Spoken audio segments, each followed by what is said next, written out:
नमस्कार, स्वागत है आप सबका। मैं पुनीत पाठक हूं और आज एक बहुत ही खास पेशकश और एक बहुत ही खास व्यक्ति के बारे में आपसे चर्चा करने के लिए जुड़े हैं। आपका धर्म, मजहब, आस्था, भावनाओं से जुड़ा होता है, हर किसी को पता है। इंसान को जन्म के बाद विरासत के तौर पर यह मिलता है। बड़ा मुश्किल होता है किसी एक धर्म में रहकर किसी दूसरे धर्म की परंपराओं को मानना, उन्हें निभाना। लेकिन कुछ लोग इसकी मिसाल बनते हैं, बल्कि उनको इस कदर अपनाते हैं कि वो खुद चर्चा में आ जाते हैं, क्योंकि एक इतिहास रचते हैं। आज बात करें मंदसौर के शेख जफर कुरैशी की, जो मुस्लिम से हिंदू बनकर चैतन्य सिंह राजपूत हो चुके हैं। उनके धर्म परिवर्तन की केवल प्रदेश में, उनके आसपास नहीं, सारे देश में चर्चा है। लोग ये जानना चाहते हैं, समझना चाहते हैं कि आखिर क्यों उन्होंने इतना बड़ा फैसला किया। ये खुद ही शेख जफर साहब और चैतन्य ये हमारे साथ जुड़ेंगे, IBC24 पर जुड़कर हमको बताएंगे। लाइव हमारे साथ होंगे। जब वे हिंदू बने तो उसके 24 घंटे के भीतर ये उनका पहला किसी लाइव इंटरेक्शन के दौरान आपके साथ जुड़ना होगा, तो आप जुड़े रहिए हमारे साथ में। लेकिन पूरा घटनाक्रम क्या है समझने के लिए जरा रिपोर्ट देखें।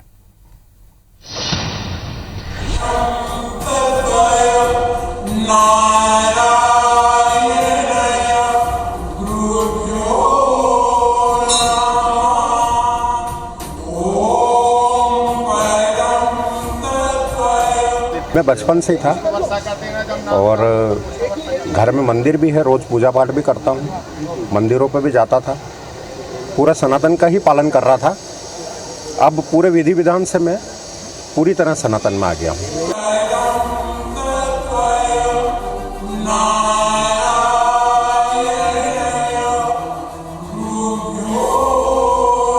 मुझे ऐसा लगता है कि इस ब्रह्मांड पर जो भी मनुष्य के रूप में पैदा हुआ वो सभी सनातनी थे।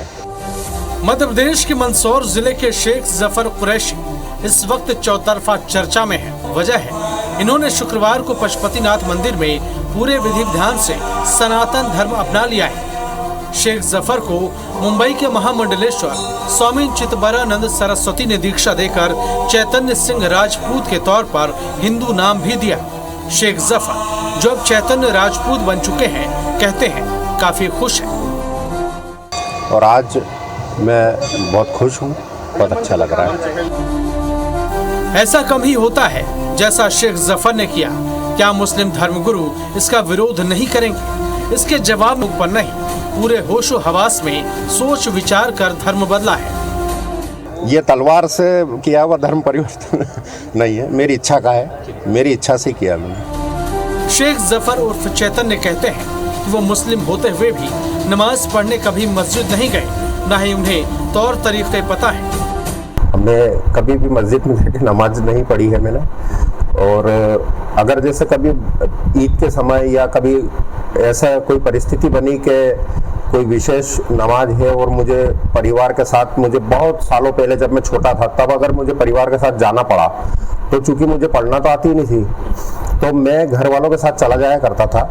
लेकिन वो जैसे उठक बैठक करते थे वैसे मैं भी कर लेता था। शेख जफर भले ही मुस्लिम रहे हों, लेकिन महाकाल की भक्ति बचपन से ही उनके रोम रोम में थी। महाकाल की तो हर सनातनी के अंदर रहती है, वही तो है। और मैं सबसे ज़्यादा, जब मैं बहुत छोटा था तब की भी मुझे पता है कि मैं महादेव के मंदिर पर ही जाता था ज़्यादा, और बालाजी के मंदिर पर जाता था। दरअसल शेख जफर की शादी हिंदू युवती शारदा जाधव से हुई, जो मराठा समाज से आती है। सो घर में मंदिर और पूजा पाठ पहले से होता रहा। अब वो पूरी तरह से सनातनी हिंदू बन चुके हैं। हम आपको मिलवाएंगे शेख सनातनी चैतन्य सिंह राजपूत से, जो खुद बताएंगे आखिर क्यों उन्हें भाग गया हिंदू धर्म। दीपक शर्मा, IBC24 मंदसौर।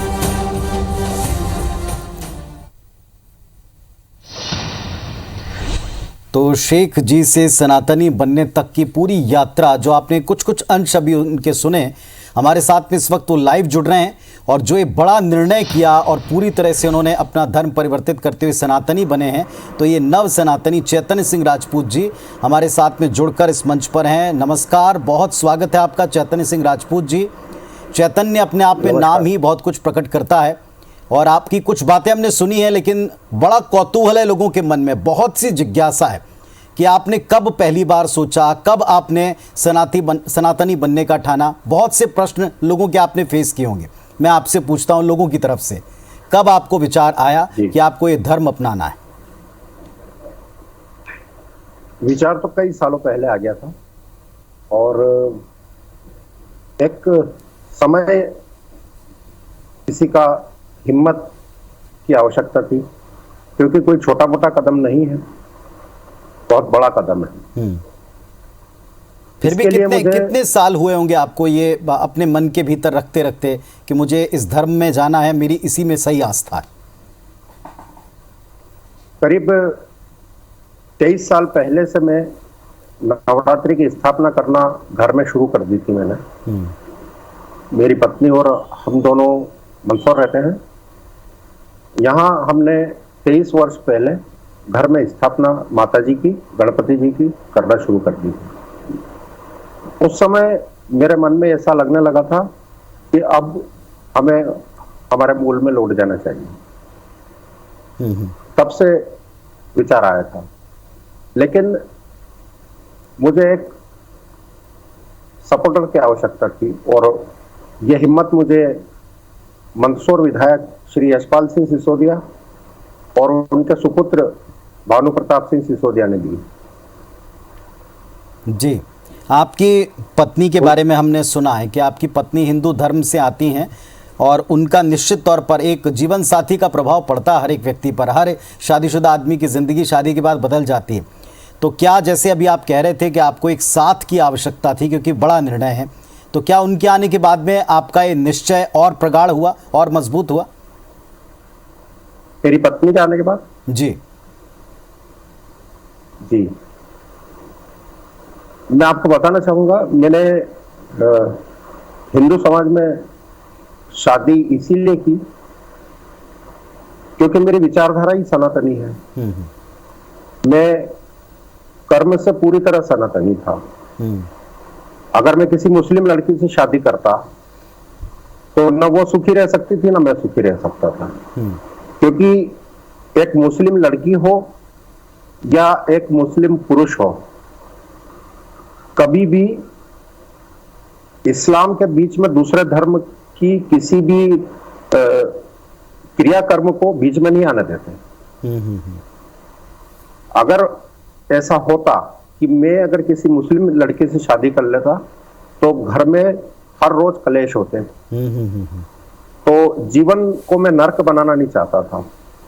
मेरी पत्नी जिनसे मैंने शादी की, सबसे अच्छी बात यह रही कि मेरी आदतों को देखकर, मेरे कर्मों को देखकर उनके परिवार ने भी मुझे एक्सेप्ट किया।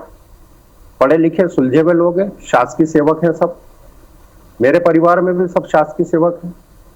उन्होंने भी मेरी पत्नी को स्वीकार किया। हमारी जो शादी है, दोनों ही परिवार ने हमको एक्सेप्ट किया था। तो ये परिवारों की चर्चा अब छिड़ गई है, तो आपने बहुत सही बात की। लोग बड़ा संकोच करते हैं कहने में, जो आप यहाँ खुलकर कह रहे हैं, इसके लिए आपको बड़ा साधुवाद। मेरा जीवन जी जी जी जी। एक छोटी सी बात, एक छोटा सा एक बड़ी जिज्ञासा है कि बचपन से जब आपकी इच्छा इस तरीके की थी, तो बचपन से परिवार का सपोर्ट था या जो जो आप बढ़ते गए त्यों त्यों आप हिम्मत जुटाते गए? परिवार को कब बताया था पहली बार?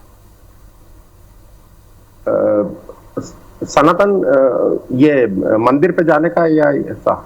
जी हाँ, हिंदू धर्म के प्रति आपके झुकाव के बारे में। नहीं, वो तो हमारे घर के पास में ही मृत्युंजय महादेव का मंदिर है। यहाँ मंदसौर से 105 किलोमीटर दूर गरोट, वहां मेरा जन्म हुआ था और परिवार वहां रहता था। वहां पास में ही हमारे घर के मंदिर था। शाम को आरती के समय वो जैसे आरती शुरू होती थी और मैं रोक नहीं पाता था अपने आप को। तो ईश्वर से आपकी लौ तो मंदिर चला जाता, ईश्वर से आपकी लौ तो जुड़ी हुई थी, लेकिन जब आप परिवार को पता कभी तो चला होगा कि ये मंदिर जाते हैं, ये पूजा पाठ करते हैं, आरती कीर्तन भजन करते हैं, तो किसी ने विरोध नहीं किया? क्योंकि आपने स्वयं स्वीकार किया कि बड़ा कट्टरता शब्द जो है मुस्लिम संप्रदाय से जुड़ा हुआ होता है। जी, मेरे फादर भी शासकीय सेवक रहे और पूरा परिवार, भाई बहन सब बहुत सुलझे हुए विचारों के हैं। मेरे फादर की सबसे अच्छी बात ये थी कि उन्होंने कभी भी हमें मुस्लिम बस्ती, मुस्लिम मोहल्लों के अंदर ले जाकर परिवार को नहीं रखा। हम हिंदू लोगों के बीच में ही रहे और हमें जो माहौल मिला बचपन से, मैं एक जहां मेरा जन्म हुआ वो बात मैं आपको बताना चाहूंगा। हाँ जी। मेरा जो जन्म हुआ, दोनों हमारे घर के दोनों तरफ ब्राह्मण थे। एक तरफ रामचंद्र जी शर्मा, एक तरफ रामचंद्र जी जोशी। दो रामचंद्र जी के बीच में मेरा जन्म हुआ। मेरी शुरुआत सनातन की वहीं से हो चुकी थी, मुझे ऐसा लग रहा है। ईश्वर ऐसा चाहता था और वो 27 मई को पूरा हो गया। आपने परिवार का कोई विरोध नहीं। जी जी, आपने एक बहुत अच्छी बात अभी कही थी कि आपको मन के भीतर जो लगता था और मन के अंदर जो आपका संकल्प था, इसको जुबान तक लाते लाते वक्त लगा, जुबान के साथ आचरण में तो था, लेकिन इसे खुलकर स्वीकार करने के लिए आपको हिम्मत चाहिए। तो वो कौन से लोग थे आपके इर्द गिर्द जिनकी प्रेरणा आपको हुई, जिनका साथ आपको मिला? जी, मैंने बताया ना, यशपाल सिंह सिसोदिया जी जो है हमारे विधायक, वो मेरे पड़ोसी हैं, मंदसौर के जो विधायक हैं। और उनके जो सुपुत्र है भानु प्रताप सिंह सिसोदिया, उन्होंने, जब मैंने उनसे चर्चा की, उन्होंने मुझे हिम्मत दी। यहाँ स्थानीय स्तर पर मुझे उनकी हिम्मत मिली।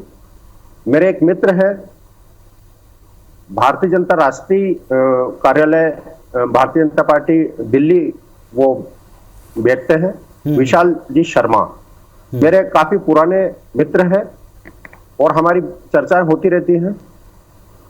फेसबुक के माध्यम से हम लोग मिले थे, फिर बाद में हम एक दूसरे के संपर्क में रहे, चर्चा होती रहती थी। मैंने अपने भावनाएं उनको बताई तो उन्होंने मुझे कहा कि मैं आपको कल मैं किसी से बात करके और आपको बताता हूं। फिर उन्होंने स्वामी चिदंबरानंद सरस्वती जी से बात की और दूसरे दिन सवेरे मेरे पास फोन आया, बोले भैया आप तैयारी कर लो। स्वामी जी बोले ईश्वर खुद चाहता है कि अब ये काम हो जाए। स्वामी जी रतलाम आ रहे हैं, आपके पड़ोस में एक जिला है, बोले रतलाम, वहां आ रहे हैं, तो आप वहां जाकर स्वामी जी से मिल लेना। मैंने कहा कब आ रहे हैं? तो बोले 19 मई को आ रहे हैं। एक स्वामी जी के सहायक हैं देव जी, उनका नंबर उन्होंने मुझे दिया और देव जी से मैंने बात की। उन्होंने कहा कि हमारा 7 दिन का आयोजन है यहाँ पे, 26 को पूरा हो जाएगा। इस बीच आप कभी भी आप स्वामी जी से आके मिल लें, उसके बाद में जो भी बात होगी अपन करेंगे। हर एक चीज की एक प्रक्रिया होती है। जैसे आपने बताया चैतन्य जी कि आपने पूरी प्रोसीजर को फॉलो किया। हमने तो तस्वीरें देखी हैं, दर्शकों को भी दिखाई हैं, लेकिन हर प्रक्रिया में प्रक्रियागत चीज़ों को देखकर कई बार मन में भय लगता है, संकोच होता है, मैं सही कर रहा हूँ, मैं गलत कर रहा हूँ, मन के भीतर एक द्वंद्व चलता है। परिवार जब नाम नहीं बदल रहा, आप धर्म बदल रहे हैं तो नाम ही अकेला नहीं बदल रहा, आपका परिवेश, आपकी परिस्थितियां, आपके कामकाज, आपके आस पड़ोस, आपका रहन सहन, खान पान, कल्चर, बहुत सारी चीज़ों में परिवर्तन की दरकार लगती है, वरना लोग शायद इसे सच ना माने। तो क्या इसके लिए आप ही नहीं, आपका पूरा परिवार भी तैयार है? मैं तो तैयार हूं और मेरे अंदर किसी भी प्रकार का भय नहीं है। अगर भय होता तो मैं इतना बड़ा कदम नहीं उठाता। रही बात परिवार की, तो परिवार तो बचपन से देखता आ रहा है। मेरे घर में जब 2016 में मेरा खुद का मंदसौर में घर बना, तो उस समय घर में हमने मंदिर बनाया, पूरा परिवार मेरे घर में आया, उन्होंने मंदिर भी देखा। उसके बाद भी भाई बहन का, माता पिता का घर पे आना जाना लगा रहा। इतना ही नहीं, जब वो लोग घर पे रहते थे तो उनके सामने मैंने यहाँ मंदिर में पूजा पाठ की है, क्योंकि सवेरे शाम पूजा पाठ होती है, मैंने उनके सामने की थी, कोई विरोध नहीं था। लेकिन आप पूजा पाठ करते हैं, वो आपके यहाँ आके भले विरोध ना करते हो, पर क्या वे अपने मुस्लिम कल्चर को पूरी तरह से निभाते हैं? क्या उनको कोई ताने वगैरह सुनने को नहीं मिलते? क्योंकि ये भी होता है ना कि परिवार का एक सदस्य इतनी हिम्मत दिखाए तो जनरली लोग इसे डाइजेस्ट नहीं कर पाते, पचा नहीं पाते हैं, इस पर कटाक्ष भी करते हैं, सवाल भी उठाते हैं, ताने भी मारते हैं। उनसे अगर कोई, हमारे जो दूसरे रिश्तेदार हैं, अगर कोई लोग बातें करते भी होंगे तो वो बातें मुझ तक तो आज तक पहुंची नहीं कि उनसे किसी ने इस तरह से ताने वाने मारे हो, कोई इस तरह की बात की हो। दरअसल मेरे फादर और मेरे भाई बहनों, मेरी माता का जो विचार है वो काफी खुले विचारों के लोग थे, तो इसलिए विरोध वाली ऐसी कोई बात नहीं। चलिए, बहुत अच्छी बात आपने की। खुले विचार, वैचारिक खुलापन जो है वो केवल हम कहते हैं कपड़ों में नहीं बल्कि बर्ताव में और व्यवहार में दिखना चाहिए। इस व्यवहार के बर्ताव के साथ साथ जो आपने परिवर्तन किया है, इसमें जिन शख्स का आप जिक्र कर रहे हैं, चूंकि वो भाग्य से दुर्भाग्य से राजनीति से जुड़े हैं, तो इस पर बहुत राजनीति भी हो रही, थोड़ी सी इसकी चर्चा भी मैं करूंगा। तो मध्य प्रदेश के मंदसौर के शेख जफर कुरैशी, जिन्होंने एक बड़ा ऐतिहासिक और साहसी कदम उठाया और अपना धर्म, जैसा वो मन के भीतर सालों से मानते थे कि वे एक सनातन धर्म में आस्था रखते हैं और उनको इसमें आना है, तो अब वे पूरी तरह बाकायदा नियमों के तहत, सारी प्रक्रियाओं के तहत हिंदू बन चुके हैं और चैतन्य सिंह राजपूत नव सनातनी बनकर हमारे बीच में हैं। चैतन्य जी, जैसा आपने बताया कि आपकी प्रेरणा तो बचपन से थी, परिवार का साथ था, खुले विचार थे, और ये बहुत अच्छी चर्चा है कि जो जैसे बनना चाहे वैसा कर सके, लेकिन चूंकि इसमें एक पॉलिटिशियन, एक राजनीति से जुड़े व्यक्ति आपकी प्रेरणा में आपके साथ में आए, तो बहुत सारे लोगों का मानना है कि किसी राजनीति का हिस्सा है। उनको आपका जवाब क्या है? ये किसी भी तरह से राजनीति का हिस्सा नहीं है। ये संयोग वो मेरा पड़ोसी है, इसमें ना उनका दोष है ना मेरा दोष है। वो मेरा पड़ोसी है और एक पड़ोसी के नाते मैंने अपने मन की बात उनको बताई कि भाई साहब, आप मेरी सहायता कर सकते हैं। वो वहां कार्यक्रम में भी सम्मिलित हुए, तो एक विधायक के नाते नहीं, मेरे बड़े भाई के नाते सम्मिलित हुए थे।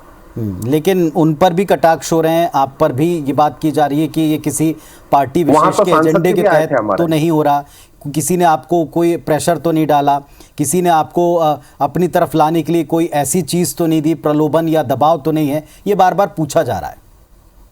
जी, किसी भी प्रकार का प्रलोभन किसी ने नहीं दिया, ना मेरे ऊपर कोई दबाव है, किसी प्रकार का प्रेशर है, और ये राजनीतिक मैटर है ही नहीं। ये तो मेरी आस्था का विषय है, मेरी आस्था थी और मैं उसी से आया हूं। यहाँ आयोजन में तो सांसद जी भी आए हैं, यहाँ आयोजन में तो जिला अध्यक्ष भी आए हैं, दूसरे भी लोग हिंदू संगठनों के वहां पे नजर आए थे मुझे, सामाजिक लोग भी वहां थे, जो पर्यावरण के लिए काम कर रहे हैं वो लोग भी वहां मौजूद थे, मनीष भावसार जैसे लोग वहां मौजूद थे। वो तो राजनीति से नहीं है। अब इस पर ये जो पॉलिटिकल छीटाकशी हो रही है, उसको आप कैसे देखते हो? ये वो अपना काम कर रहे हैं या आपके काम को पचा नहीं पा रहे? मैं फिर कहूंगा ये शब्द कि क्या वो इस चीज को सही तरह से ले नहीं पा रहे हैं, क्या है, या उनकी राजनीति है, क्या है? वो मेरे काम को पचा नहीं पा रहे हैं और इस मैटर पर राजनीति करना उनका काम है। चलिए, दोनों बातें आपने और बेबाकी से स्वीकार की। एक और बात है, अपनी अगली पीढ़ी को लेकर हर व्यक्ति चिंतित होता है। आप किस तरह के संस्कार आगे देखना चाहते हैं? अपने परिवार में आगे किस चीज को, किस पंथ को आगे बढ़ते देखना चाहते हैं? मेरा शरीर, मेरी आत्मा राष्ट्र को समर्पित है। मेरे बच्चे नहीं है, इसलिए मुझे उनकी चिंता नहीं है कि आगे उनका क्या होगा। मैं जब तक हूं, मेरी पत्नी जब तक है, हमारे कर्म करते रहेंगे और राष्ट्रहित, जनहित में मैं अब तक पत्रकारिता के माध्यम से कार्य करता आया हूं और आगे भी मैं उसको जारी रखूंगा। अब परिवर्तन आपको क्या महसूस हो रहा अपने जीवन में? क्योंकि अभी तक आप भले ही पालन तो कर रहे थे, लेकिन चोला और नाम पुराना था। अब आपका पूरी तरह से तन मन धन, हम सारे उजागर तौर पर जगत को बता रहे हैं कि हम चैतन्य हैं। तो अब क्या परिवर्तन महसूस कर रहे हैं? पूरी तरह से संतुष्ट हूँ, बहुत अच्छा लग रहा है, आत्मा प्रसन्न हो गई।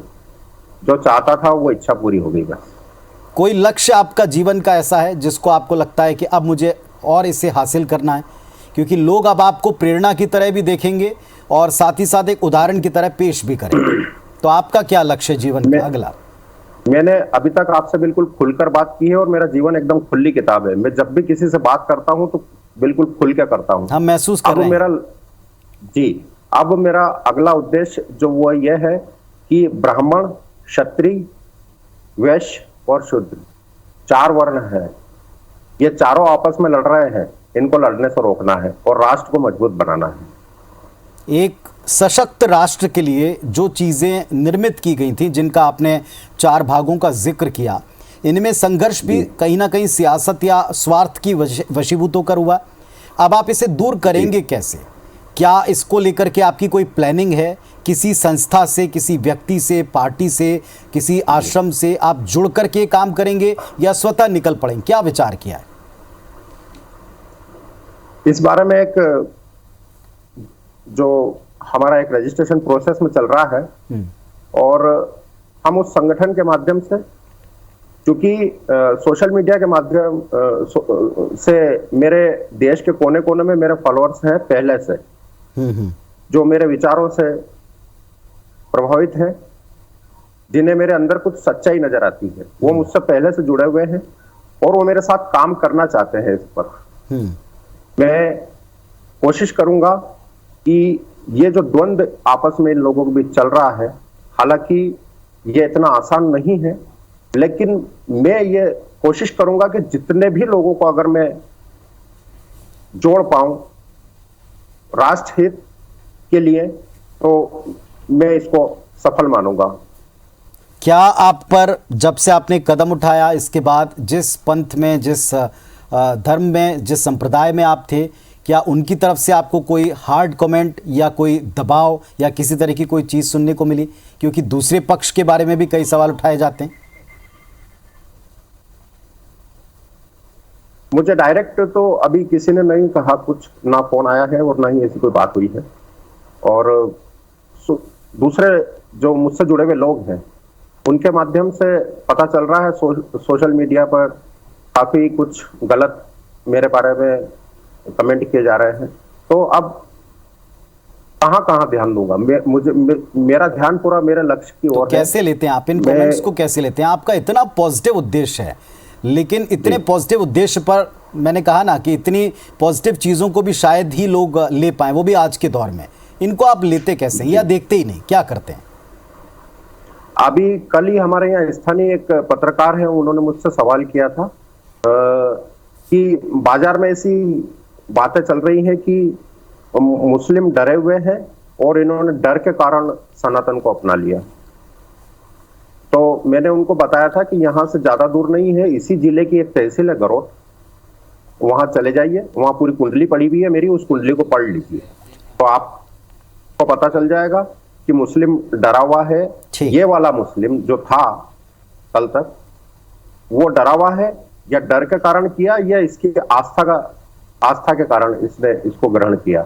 ठीक है। मेरे अंदर अगर डर होता तो एक डरपोक इंसान इतना बड़ा कदम नहीं उठा सकता। चलिए, आपको आपकी सोच को साधुवाद देते हुए, आपकी हिम्मत की दाद देते हुए, उसकी प्रशंसा करते हुए बड़ी विनम्रता से मैं आपसे कहूँगा, क्योंकि आप भी शिव भक्त हैं, आपकी आस्था भी सनातन धर्म में है, मैं भी स्वयं एक शिव भक्त हूँ, तो आप जाते जाते किसी मंत्र के साथ में अपनी भाव अभिव्यक्ति करना चाहें तो आपका स्वागत है जी।